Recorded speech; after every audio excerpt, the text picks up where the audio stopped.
The great council hall buzzed with excited voices as alien beings from 47 different worlds filled the massive chamber. Jake Harrison stood quietly at the human table, his weathered face showing no emotion as he watched the other delegates whisper among themselves. The air felt thick with tension and something else that made his stomach turn, the smell of fear mixed with eager anticipation. Council Prime Zethkree clicked his bug-like jaws together as he called for silence. The insect leader's forearms gestured, dramatically while his compound eyes fixed on the human delegation. Behind him, a holographic display showed images of human ships and space stations scattered across the galaxy. "We gather today to address a growing threat to galactic peace," Zethkree announced, his voice echoing through the chamber's crystal walls. "The Terran Federation has been building military forces beyond any reasonable need for defense.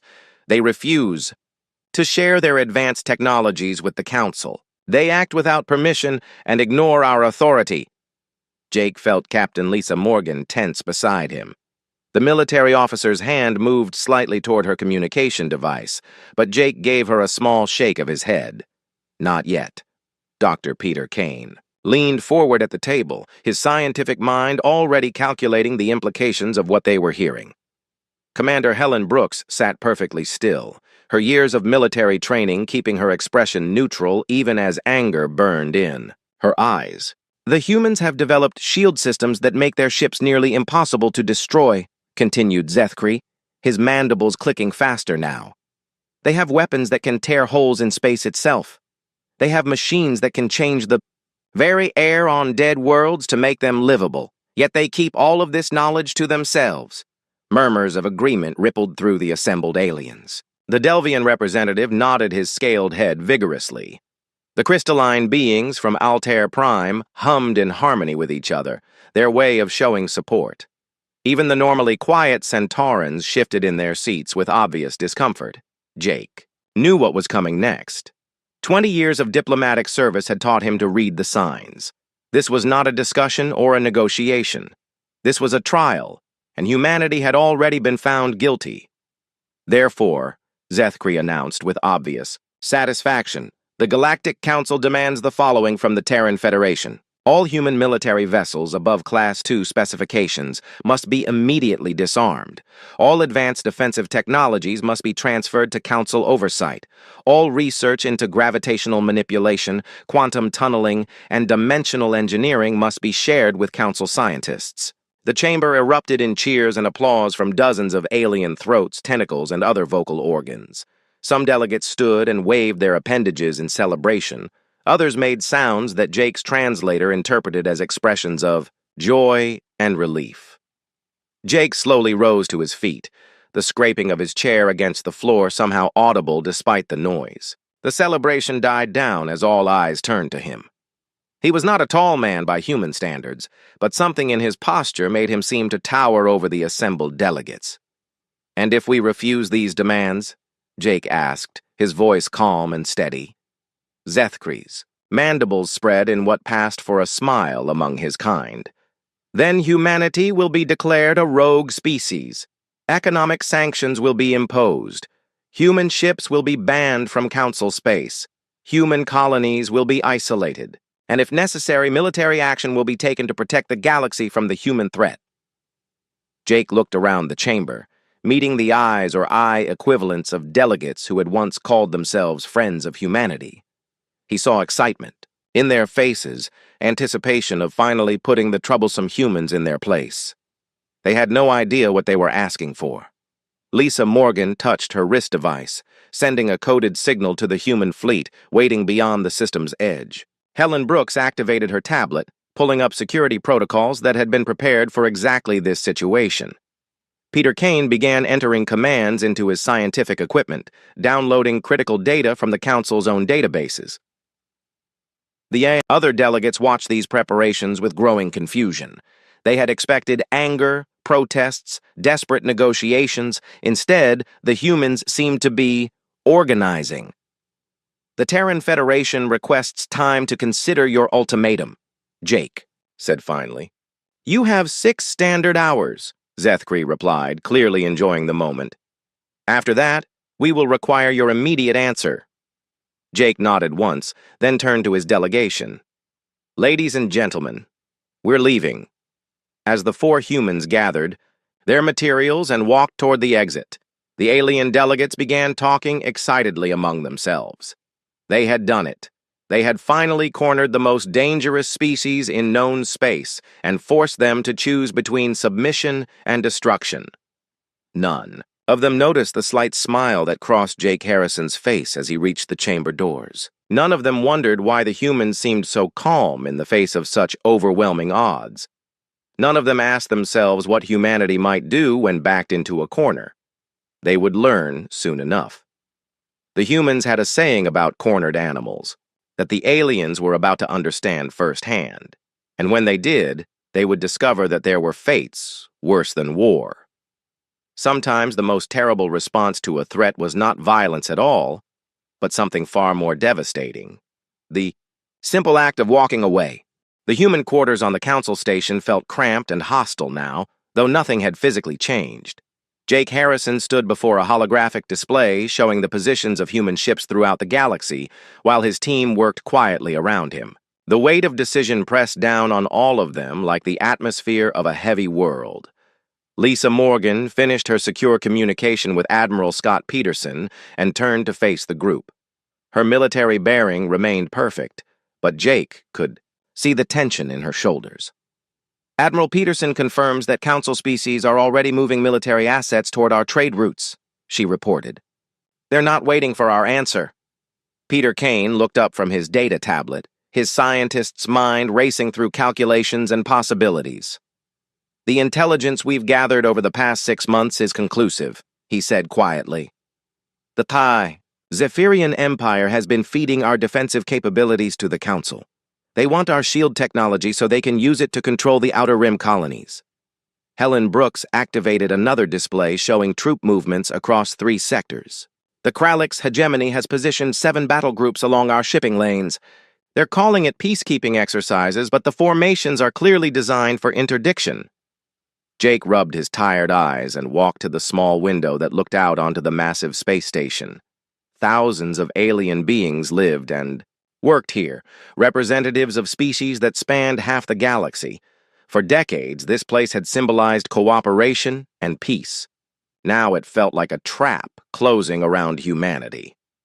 His personal communicator chimed with an encrypted message from Earth. The transmission took several minutes to decode, but when it finished, Jake's expression grew even more serious. The message was short and to the point. Earth's government had already made their decision about the Council's ultimatum. Show me the projection analysis, Jake said, turning back to his team. Peter activated a new hologram that filled the center of the room with swirling data streams and probability charts. If we comply with their demands, we'll be defenseless within 18 months, he explained. Our colonies will be absorbed into Council territory. Our people will be relocated or enslaved. Earth itself will become a protectorate under alien control. Our defensive systems aren't just about military protection, added Helen. They're integrated into our life support, our terraforming, our transportation networks. Disabling them would cripple our entire civilization. Lisa pulled up another display showing human assets across the galaxy. We have merchant fleets in 43 systems, research stations in 27, mining operations in 61, and defensive platforms in over 100 locations. If we withdraw everything... She didn't need to finish the sentence. Everyone in the room understood the implications. Jake's communicator buzzed again. This time, the call came directly from Admiral Peterson, his voice tight with controlled anger. Mr. Ambassador, our long-range sensors are detecting massive fleet movements. The Council isn't planning to negotiate. They're planning to take what they want by force. Admiral, what's the status of Protocol 7? Jake asked. All preparations are complete, sir. Every human ship and station has received the coded instructions. We're ready to implement on your order. Jake closed his eyes for a moment, thinking about the implications of what they were about to do. Protocol 7 had been developed years ago as a contingency plan, but none of them had ever expected to use it. It was designed for exactly this situation, when humanity faced the choice between slavery and freedom. Sir, Peter said softly. There's something else you need to know. The Council's own databases show how dependent they've become on human technology. Our atmospheric processors maintain breathable air on 37 worlds. Our fusion reactors power the infrastructure of 12 major trade hubs. Our medical systems keep alive millions of beings whose biology we've learned to treat better than their own doctors. They don't realize how much they need us, Lisa added. They think they can just take our technology and figure out how to use it themselves. Helen shook her head grimly. They've never had to build anything from scratch. For the past 50 years, whenever they had a problem, they came to us to solve it. They've forgotten how to be self-sufficient. Jake opened his eyes and looked at each member of his team. These were good people who had dedicated their lives to building bridges between humanity and the rest of the galaxy. Now, they were being forced to burn those bridges down. Ladies and gentlemen, he said quietly, contact Admiral Peterson. Tell him to implement Protocol 7 immediately. All human assets are to return to Federation space within 72 hours. Sir, Lisa asked, what about the civilian populations? On mixed colonies? Every human citizen gets evacuation priority. Anyone who wants to leave with us is welcome. Anyone who wants to stay... Jake paused, knowing that some humans had built lives among alien communities. Anyone who wants to stay can make that choice, but they'll be on their own. Helen started typing commands into her tablet, activating communication networks that would carry the withdrawal order to every human presence in the galaxy. Sir, the economic impact alone will be catastrophic for them. Human shipping handles 60% of intersector cargo transport. That's their problem now, Jake replied with finality. Peter looked at the data one more time, running final calculations in his head. Jake, you realize that once we leave, we can never come back. They'll try to reverse engineer our technology, and when that fails, they'll blame us for their problems. I'm counting on it, Jake said. The galaxy is about to learn a hard lesson about the difference between dependence and cooperation. As his team began implementing the most significant withdrawal in galactic history, Jake returned to the window. Outside, alien ships continued their normal routines, unaware that the foundation of their civilization was about to be pulled out from under them. Humanity had tried cooperation and been met with threats. They had offered partnership and been answered with demands for submission. Now they would give the galaxy exactly what it seemed to want, a universe without human interference. The aliens would get their wish, but they would discover that some wishes came with prices too terrible to pay. The first reports began arriving before dawn on the Council station, filtered through official channels that carried routine shipping updates and trade notifications. What started as minor anomalies in the overnight reports quickly became a flood of information that left even experienced administrators struggling to understand what they were seeing. Council Intelligence Director Vextar burst into Prime Zethkri's private chambers without the usual ceremonial announcements. His tentacles writhed with agitation as he activated a portable holographic display that filled the room with swirling data streams. Prime, we have a situation, Vextar announced, his voice tight with barely controlled panic. The humans are leaving. Zethkri's compound eyes focused on the display, his mandibles clicking with confusion. Leaving the station? Good. That saves us the trouble of escorting them out after they refuse our reasonable demands. No, Prime. You don't understand. Vextar's tentacles pointed to specific data points on the hologram. They're leaving everything. Every human ship, every human facility, every human presence anywhere in Council space. They're all powering down and departing. Across the station, similar scenes of confusion and growing alarm played out in offices and chambers throughout the massive structure. Trade Commissioner Kilneth watched her displays with mounting horror as shipping schedules dissolved into chaos. Cargo vessels worth trillions of credits were simply abandoning their routes mid-journey. They're not even completing their deliveries, she whispered to her assistant, a young Delvian whose scales had turned pale with stress. The dilithium shipment to Centauri Prime alone is worth more than most planetary budgets. On the mining world of Kepler 438b, human foreman Gary Tucker supervised the methodical evacuation of the largest rare Earth operation outside of Federation space. His crews moved with military precision, gathering personal belongings while leaving behind decades of infrastructure development. "Sir, the Altarian supervisors are demanding an explanation," reported mining engineer Kelly Adams, her voice strained with the emotional weight of abandoning 40 years of work. "They're saying we can't just walk away from contractual obligations." Gary sealed another storage container and marked it for transport. "Tell them our contract was with the Galactic Council, and the Council has decided they don't want us here anymore."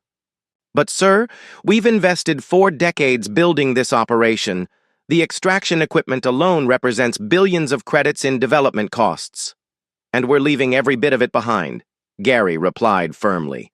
"Our orders are clear, personal, belongings only. Everything else stays." The same scene repeated itself on dozens of worlds across the galaxy. Human teachers walked away from universities they had helped establish, leaving behind alien students who had never learned from anyone else. Human doctors abandoned hospitals they had built, taking with them medical knowledge that no other species possessed. Human engineers sealed construction sites where massive projects sat half-completed, their alien contractors suddenly facing technological challenges they couldn't solve. Captain Julia Santos stood on the bridge of her cargo vessel New Horizon, watching her crew complete the final shutdown procedures for a space station they had been constructing for the Delvian Republic. The project was 80% complete, representing 3 years of continuous work and innovation. "Captain, the Delvian project manager is on Communication Channel 7, her officer reported. "He's begging us to reconsider. They're offering to triple our contract payments." Julia shook her head without turning away from the viewport. "Tell them we appreciate their previous business relationship, but humanity's involvement in this project is concluded." "Ma'am, what about the technical specifications? They don't know how to complete the construction without our engineering databases." "That's no longer our concern." Back on the council station, Jake Harrison prepared for what he knew would be his final appearance before the assembled delegates. As he walked through corridors that suddenly felt alien and hostile, confused representatives from dozens of species tried to stop him for explanations. The Altarian trade representative grabbed Peter Kane's arm as the human scientist passed by. "You can't just abandon your commitments. Our entire agricultural system depends on your atmospheric processing technology." Peter gently but firmly removed the alien's grip from his sleeve. "Then perhaps your species should have considered that before threatening to dismantle our civilization. But we didn't mean the civilian operations. We were only talking about military restrictions." "Were you?" Peter asked quietly. "Because your council demanded the transfer of all our advanced technologies, including the atmospheric processors, shield generators, and terraforming systems that keep your worlds habitable." Similar confrontations occurred throughout the station as the scope of humanity's response became clear. Alien officials who had spent the previous day celebrating their victory over the troublesome humans now found themselves facing the loss of technologies and services they had taken for granted. Dr. HFY, the Council's chief scientific advisor, rushed between emergency meetings as reports flooded in from across the galaxy. The Zephyrian Empire's advanced manufacturing centers were shutting down as human-designed quantum fabricators went offline. The Kralix hegemony's military communications were failing as quantum relay networks maintained by human technicians began experiencing cascade failures. "How could we not have realized?" HFY muttered to himself as he reviewed the data. "They integrated themselves into everything." When the human delegation entered the council chambers for what everyone now realized would be the last time, the sight that greeted them was barely controlled chaos. Empty seats, where human advisors had sat for decades, silent communication consoles that had buzzed with human input, and a growing awareness among the alien delegates that they had made a catastrophic miscalculation. "Order! We will have order!" Zethkri's voice cracked as he tried to regain control of the session. "Ambassador Harrison, explain your species' actions." Jake stood at the human table, looking around the chamber with the same calm expression he had worn the day before. "There's nothing to explain, Prime Zethkri. The Galactic Council demanded humanity's disarmament and the transfer of our technologies to Council control. We have respectfully declined. You can't just leave. You have obligations, responsibilities. To whom? Jake asked simply. You made it very clear yesterday that humanity is considered a threat to galactic peace. We're simply removing that threat by removing ourselves. But the consequences are yours to deal with, Jake interrupted. You made your choice. We've made ours. As the human delegation filed out of the chamber for the final time, they left behind 47 species that were only beginning to understand what they had lost. The galaxy was about to discover the difference between cooperation born from mutual respect and dependence born from technological laziness, and humanity was going home. 3 weeks after humanity's departure, the first major system failures began cascading across the galaxy, like dominoes falling in slow motion. What had started as minor inconveniences and temporary disruptions was rapidly becoming a crisis that threatened the foundation of interstellar civilization. On the agricultural world of New Ceres, Governor Felmoth stood in his command center watching real-time displays that showed dying crop fields stretching beyond the horizon. The massive atmospheric processors that maintained the delicate balance of gases necessary for non-native species cultivation had begun failing without human maintenance crews. Governor, the technical teams from 3 different species have attempted to restart the primary atmospheric regulation system, his agricultural minister reported, exhaustion clear in his voice. None of them understand the quantum atmospheric manipulation technology well enough to prevent the cascade failure. Felmoth's scaled hands gripped the edge of his desk as another section of farmland turned red on the display. How long until complete agricultural collapse? 6 weeks, maybe 7 if we implement emergency rationing immediately. The atmospheric composition is shifting beyond the tolerance levels for our food crops. And our request for technical assistance from other council species? No one else understands how the human systems work, the minister said quietly. They built everything to integrate with their other technologies in ways that seemed simple, when they were here to maintain it. The same pattern was repeating itself across dozens of worlds. Industrial centers that had hummed with productivity for decades suddenly faced equipment failures that local technicians couldn't diagnose. Research stations lost decades of experimental data when human-designed quantum storage systems locked themselves down. Medical facilities watched helplessly as life support systems designed around human bioengineering principles began producing dangerous anomalies. Dr. HFY stood before an emergency council session, trying to explain the scope of the crisis to delegates who still couldn't grasp what was happening. The holographic displays behind him showed a galaxy-wide network of infrastructure, with red warning indicators spreading like an infection. The humans didn't just trade with us or provide services, he explained, his voice heavy with the weight of realization. They became the invisible foundation that held our modern civilization together. Prime Zethkri's mandibles clicked with increasing agitation. Surely you're exaggerating the scope of the problem. We represent 47 advanced civilizations with thousands of years of technological development. Prime, let me show you the analysis. HFY activated a detailed breakdown of galactic infrastructure. Transportation networks that move goods between star systems, 68% were designed or upgraded by human engineers. Communication relays that allow instant messaging across the galaxy, 43% use human quantum entanglement technology. Power generation systems that supply energy to our major population centers, 51% incorporate human fusion reactor designs. The display continued to reveal layer after layer of human integration into alien society. Water purification, systems, waste management networks, environmental controls, manufacturing processes, all had been improved or entirely redesigned by human expertise over the past 50 years. Trade Commissioner Kilneth had even worse news to report. The economic collapse is accelerating beyond our worst projections. Without human cargo ships, we've lost 60% of our intersector shipping capacity. Without human financial networks, credit transfers that used to take minutes now require days or weeks. But surely other species can adapt their ships and systems to fill the gap, suggested the Delvian representative. That's exactly the problem, Kilneth replied grimly. Human technology was so efficient and reliable that most species never developed alternatives. Why build your own cargo ships when human vessels could carry twice the payload at half the cost? Why maintain your own communication networks when human quantum relays provided instant contact across the galaxy? Intelligence Director Vextar's report painted an even more disturbing picture. The Kralix hegemony attempted to seize control of the abandoned human mining operation in the Vega system yesterday.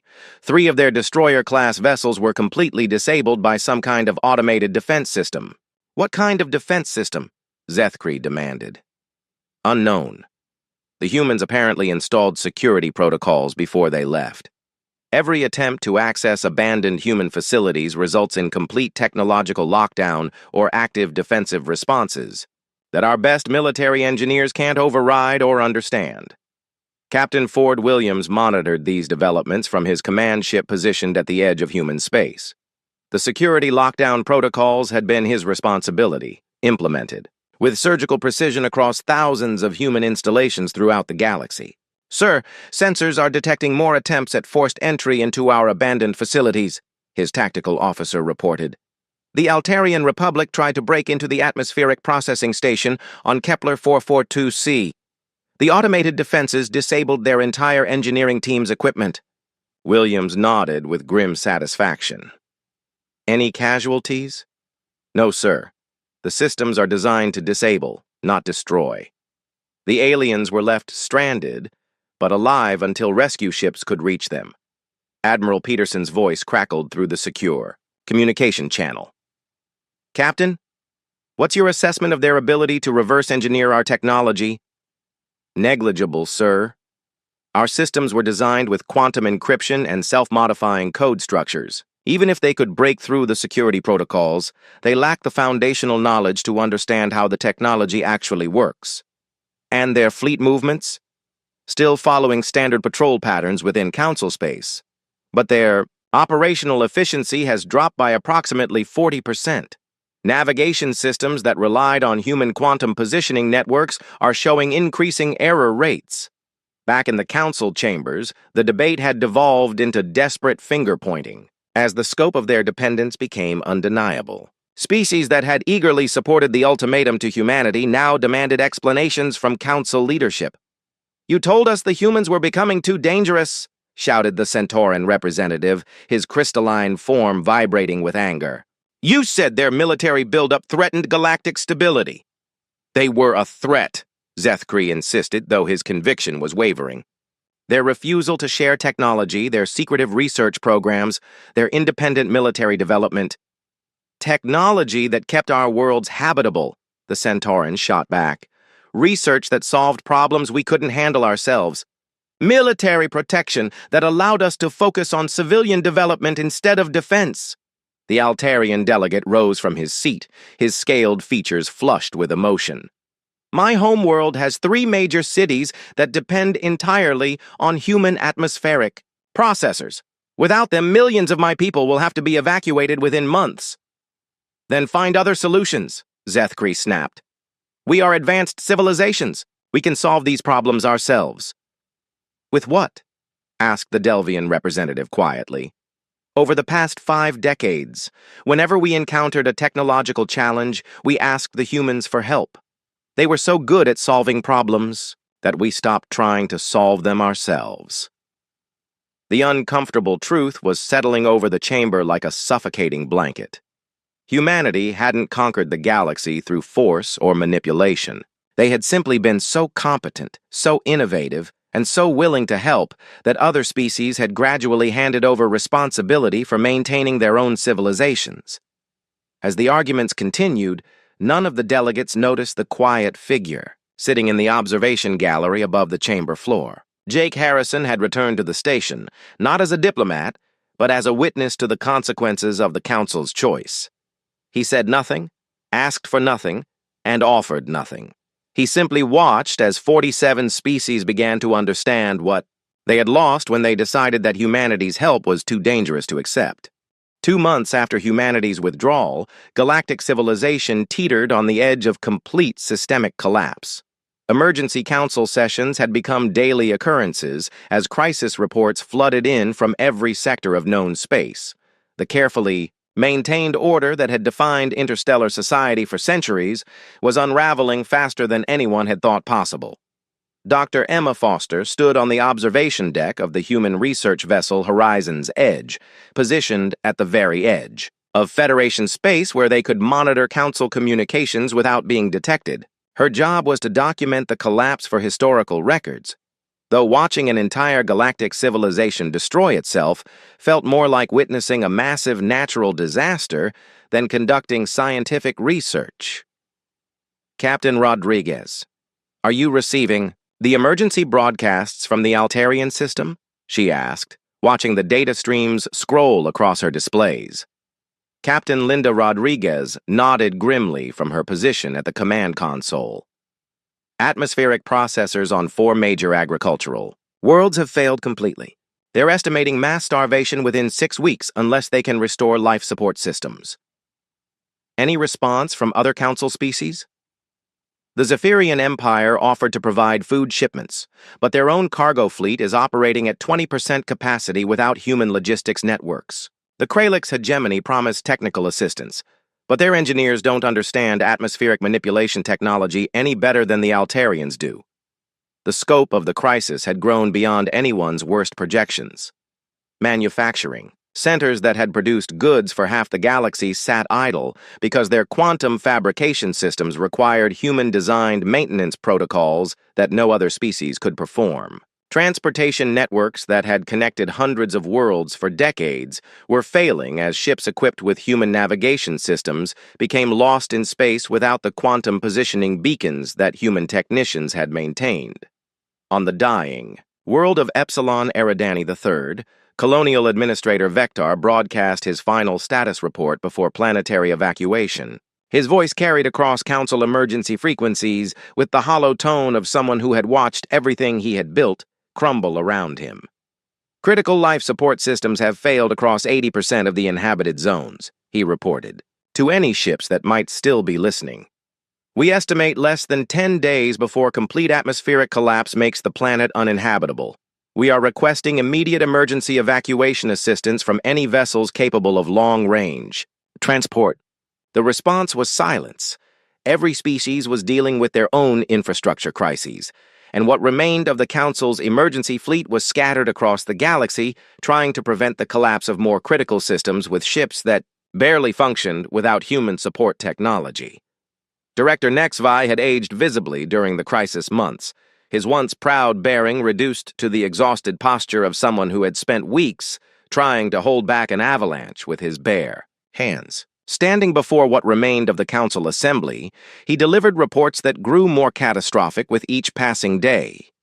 The cascade failure has entered what our models call the terminal phase, he announced, his voice barely above a whisper. We're not just losing human technology. We're watching the collapse of integrated systems that no one realized depended on human innovation and maintenance.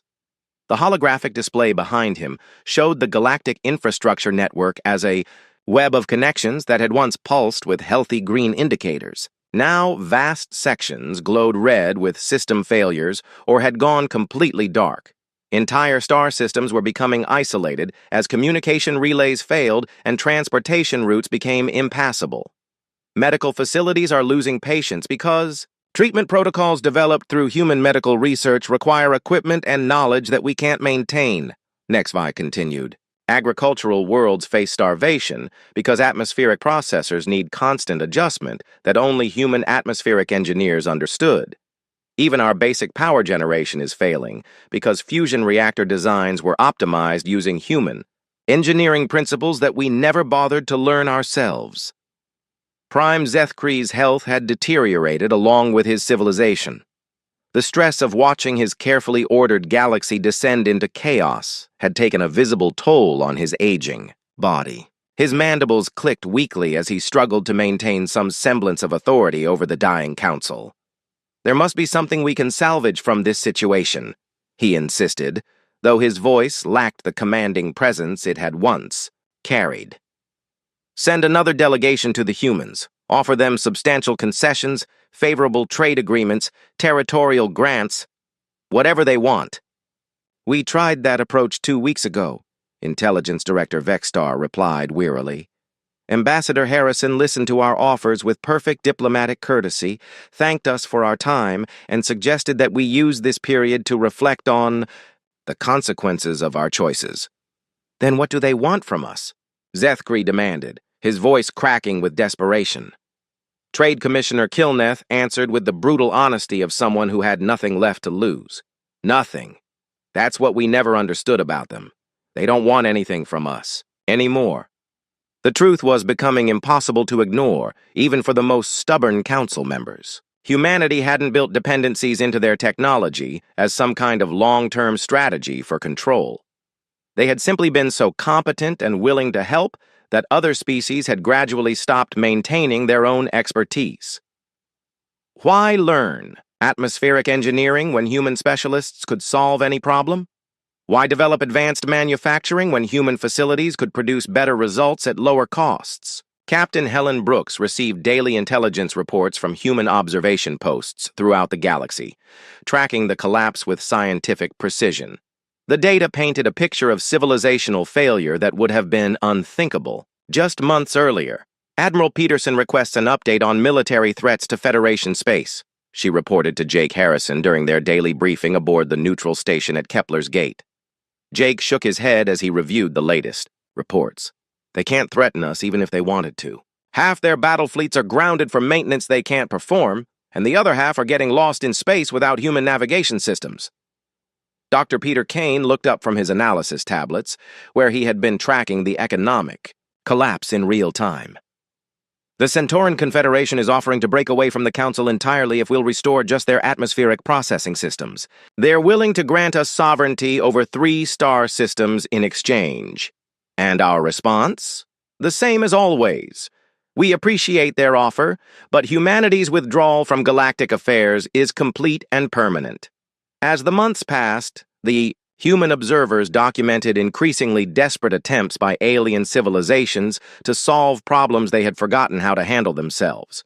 They tried to reverse engineer abandoned human technology, resulting in catastrophic equipment failures. That made their situations worse. They attempted to form new technological alliances to replace human expertise, only to discover that no other species possessed the broad base of knowledge that humanity had developed over centuries of innovation and exploration. Some began to understand the uncomfortable truth that the human threat had never been military conquest or technological domination. The real threat had been humanity's competence itself, their ability to solve problems, improve systems, and make life better for everyone around them. When that competence was withdrawn, the galaxy discovered just how dependent they had become on the species they had tried to control. The silence from human space was deafening, broken only by occasional reports of new colonies being established, in distant galaxies and technological breakthroughs that made their previous achievements look primitive. Humanity was thriving in isolation, while the galaxy that had rejected them collapsed under the weight of its own technological helplessness.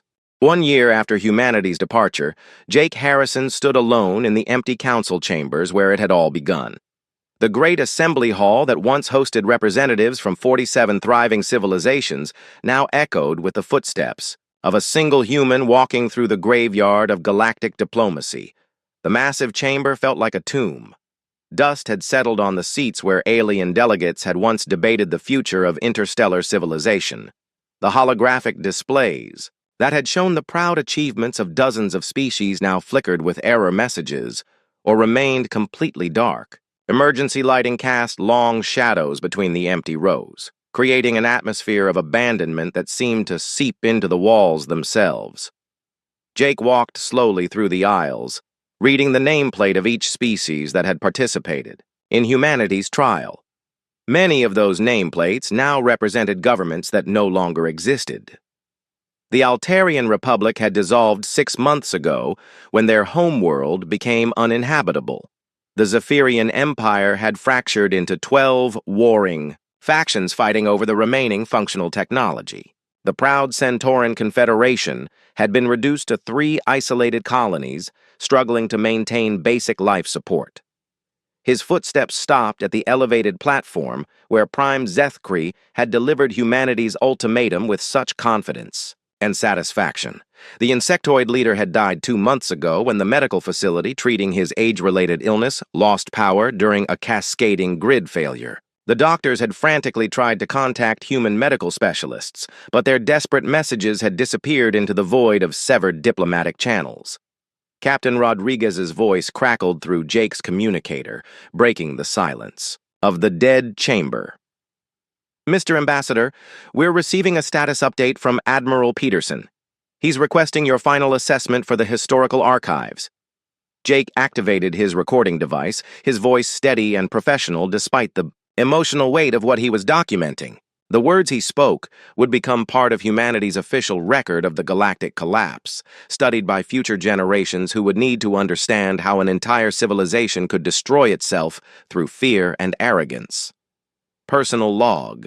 Ambassador Jake Harrison, final diplomatic assessment of the Galactic Council dissolution. Today marks exactly 1 year since humanity's complete withdrawal from galactic affairs following the Council's ultimatum. He paused, looking around the chamber where 47 species had demanded humanity's submission and received instead a lesson in the consequences of their own choices.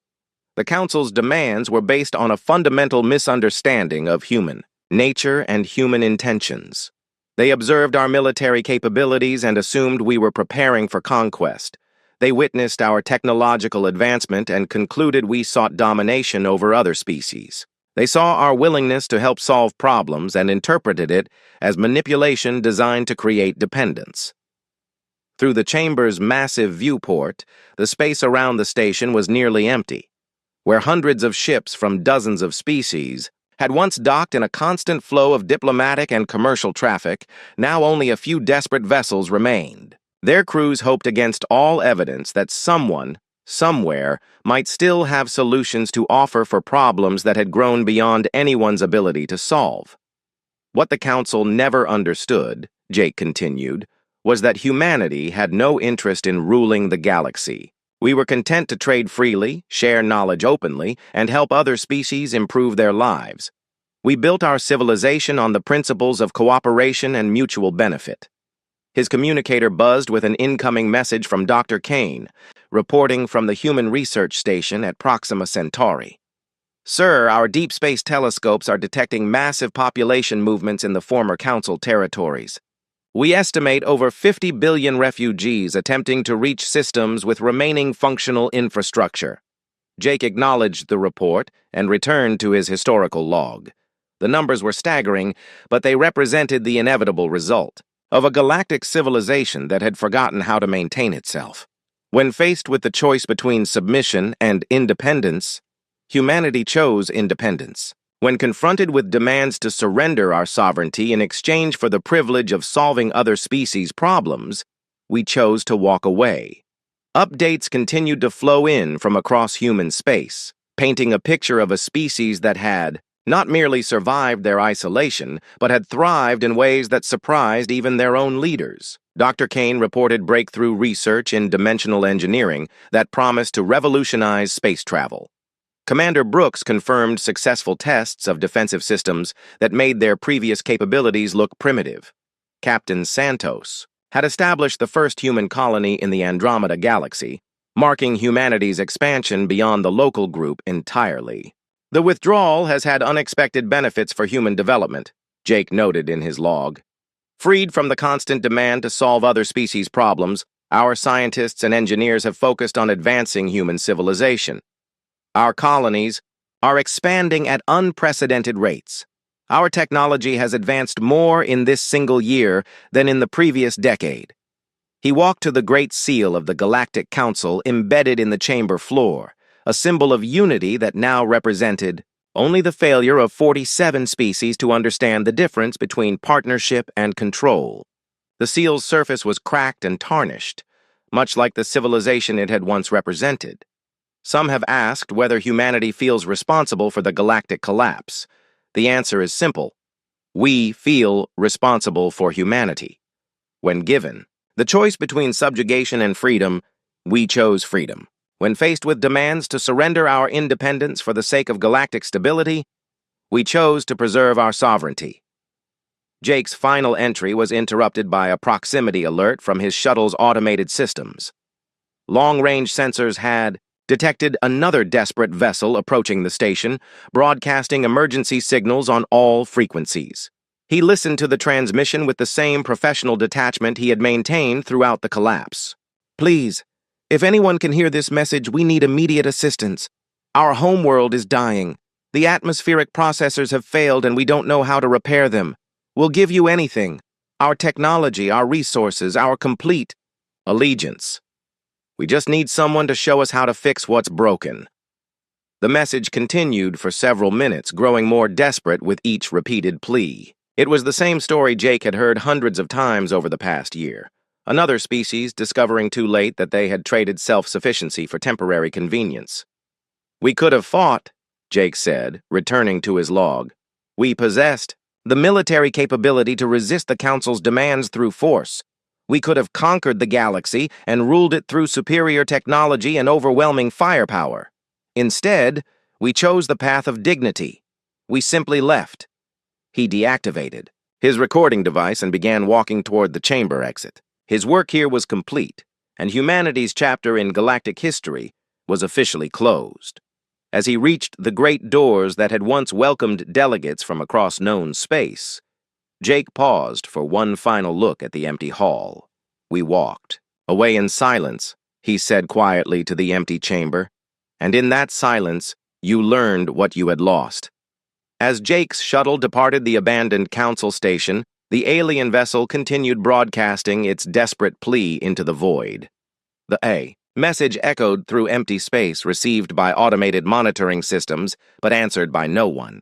The galaxy had learned too late that there was a species among them that would rather live alone in freedom than together in chains. The humans had kept their word. They had walked away in silence, leaving the council to pay the price for their own choices.